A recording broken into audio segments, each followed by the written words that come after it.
Welcome to my new video where you'll join me in the studio as I work on an abstract composition as a way to work through a bad mood.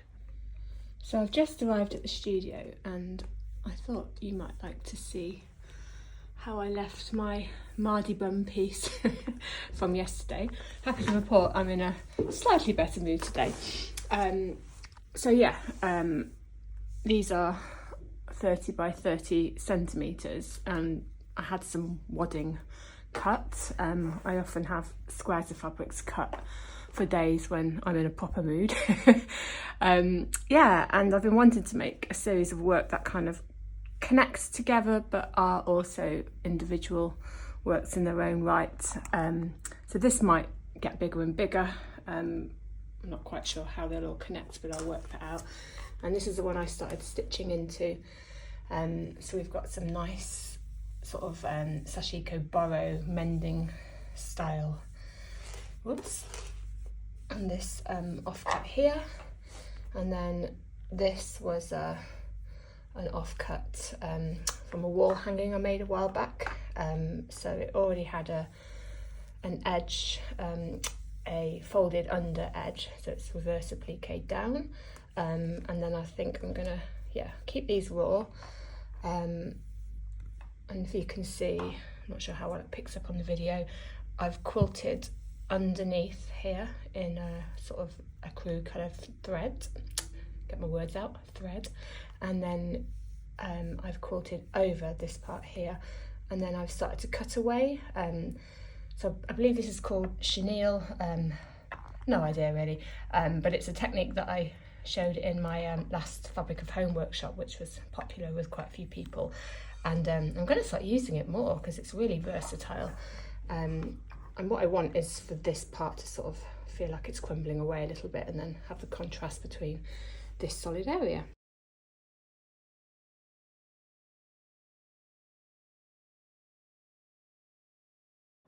So let's take you back to the beginning to show you how this particular piece of work began. You can see me here just arranging fabric scraps. If you're not familiar with my work, a lot of it is made from offcuts that may be discarded from my projects or from dressmaker remnants. So they arrive in shapes that are quite interesting. And often when I'm in a creative rut, I like to use these shapes to inspire different compositions. So you can see me just being free here, having a play and finding out what the relationships between these different shapes are like. It's the same technique that I teach in my abstract mini quilts tutorial, which works on any scale, so I've just scaled it up in this case. When I'm planning out a composition, I like to leave lots of negative space because this then allows for me to add different types of intuitive stitching as I'm going along. I don't have any particular plan, but there are many different techniques that I will often repeat within my work. So once I have decided where the fabric pieces are going, I will typically pin them down or sometimes tack them on if the shapes are quite large, and then I need to choose a method to attach them. And the method I choose will depend on whether I want a solid edge or whether I want something that looks quite raw and unfinished, as I'm doing here.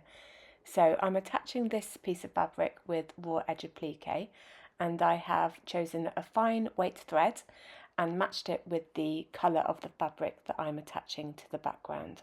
And you can see me here using a whip stitch, not being too careful, just leaving the stitches a few millimetres apart, making them kind of small and matching them with the direction of the grain of the fabric. And this piece of fabric is quite a special piece. I remember buying this when I was pregnant, and I made her some clothing and a lining for her bassinet. Later, that piece of fabric I dipped in avocado dye, and it became one of the pieces included in the Fabric of Home quilt for an exhibition in Sheffield. And whatever little pieces I have left, I always save, and it's ended up in this piece of work. On this piece of fabric, you can see me attaching it using a running stitch, and my intention here is to use the running stitch quite densely to attach the fabric boro-style. So if you can see boro used quite a lot in Japanese textiles. It's a way of mending holes in clothing, but it is a beautiful, beautiful technique which can be used for artistic effects as well. So sometimes if I'm using this technique, I will raw edge applique around the shape first, but as this is quite a small scrap, I don't think it's necessary to do that. And what I like to do is kind of leave a bit of a halo around the shape, so that the running stitch gives the effect that the shape is somehow blending into the background or creating a little bit of an echo of stitches. This will be much more apparent once I've added all the stitching. You might also notice here that I haven't put any backing on, so I've just got a top piece, the wadding, and no backing piece at this point. So my running stitches are just going through the top and the wadding. Honestly, there's no reason that I've done that here, probably because of the kind of spontaneity of just grabbing scraps and just needing to make something. I hadn't really thought it through. But often I will just stitch through the top two layers if I don't want it to create too much of a heavy quilted texture. And with this piece, what I'll do is add the backing and then add some quilting stitches over the top, which will then go through all three layers. And again, that just adds to my intuitive way of working.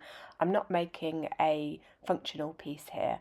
I'm experimenting with stitch, with quilting, with layers, and just adding more and more texture as I go along. And I'm sure there are many hardcore quilters that would disagree with the way that I'm doing this, and I say, well, you do you. This is my method of creating, and it works for me. It doesn't work for everyone, but this is how I choose to create my work, and I won't tell anyone else that their methods are wrong. And for me, this works really well because I can be an overthinker, and I don't want any obstacles to get in the way of me making. So in that way, this project has been a success because it took me out of that mood when I felt I couldn't create anything. It got my hands moving, it got my brain to stop overthinking, and therefore the reason for making this piece has then been achieved.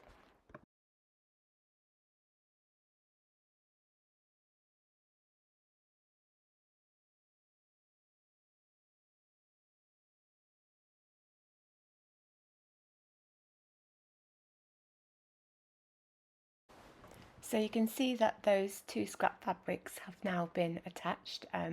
On the brown fabric I added more boro type stitches in different directions, and the next stage for me is to stand back, look at the work, look at it next to the other pieces, and start to place more scrap shapes on the top and see how that interacts with the stitching, and it might be necessary to make changes here. So sorry for the camera zooming in on my head rather than my hands.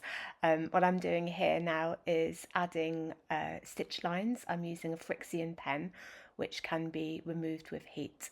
And what I'm doing is adding stitching lines that will go underneath that dark blue piece of fabric. So I will most likely quilt those on first, and then later I will add stitch lines that go on top of the fabric. I marked these lines on first using a quilting ruler and a Hera marker, and now I'm just going over it with a pen so I can see it much more easily. I don't always pre-mark my lines, but what I'm trying to achieve here is a contrast between very, very straight parallel lines and then the more free stitching and raw edges of the two fabric pieces there.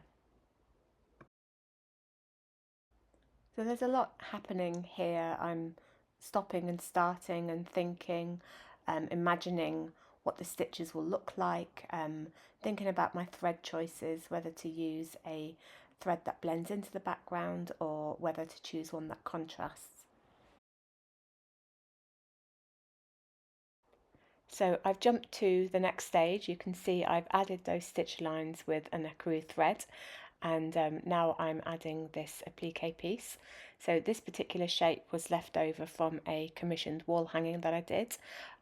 So it's the negative space of a circle that I've cut out. The shape was already turned under, so I'm going to needle turn applique that inside curve and then leave the square outside with raw edges.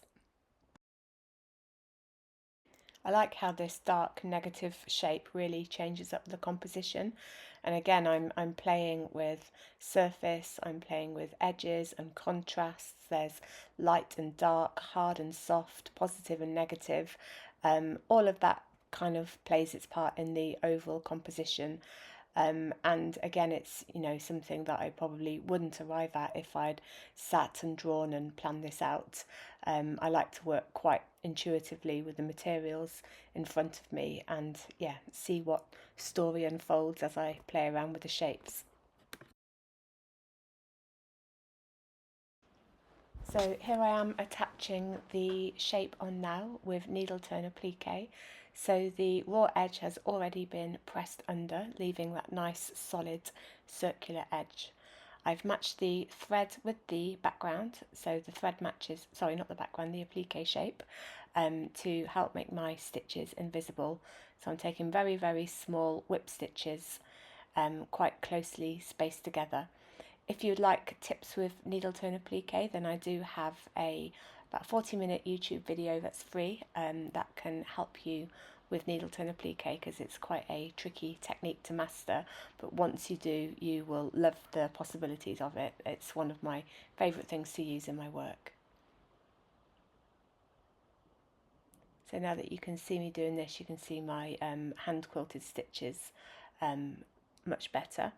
The next step for me after this will be to continue that hand quilting, and I think I decided to go over the shape just to again just play around with that surface texture and see what it looks like with a flat area of colour next to a solid area of stitching.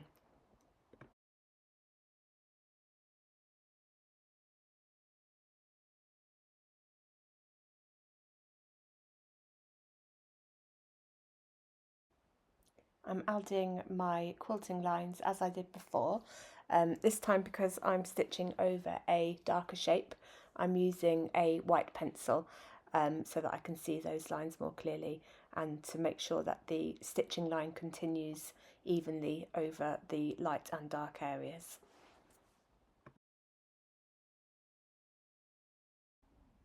And now for the hand quilting. So the first few rows of hand quilting were in a crew to blend into the background, and now I've chosen a deeper sort of bluey grey, which is closer to the blue shade of the applique shape there, and you can see I'm about to just quilt over that shape as well, so there's a kind of interesting play where some of these stitches disappear under the shape and some of them go straight over.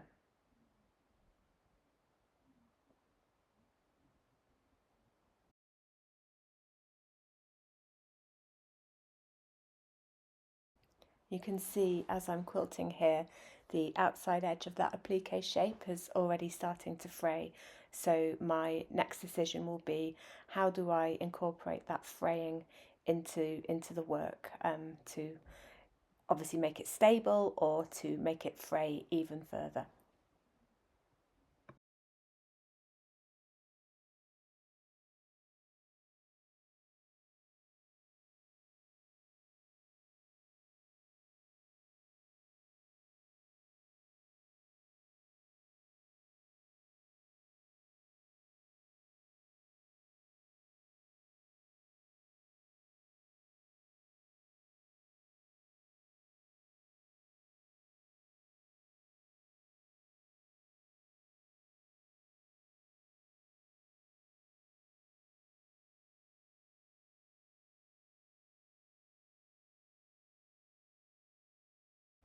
So I hope this has been a useful insight to my process.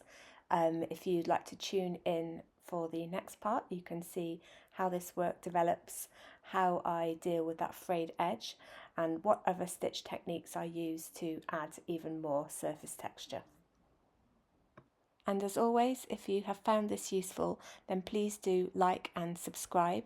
This just lets YouTube know that people find my content valuable and will push it to a much wider audience. Maybe you'd like to write a little comment and tell me if you will use any of these techniques in your work.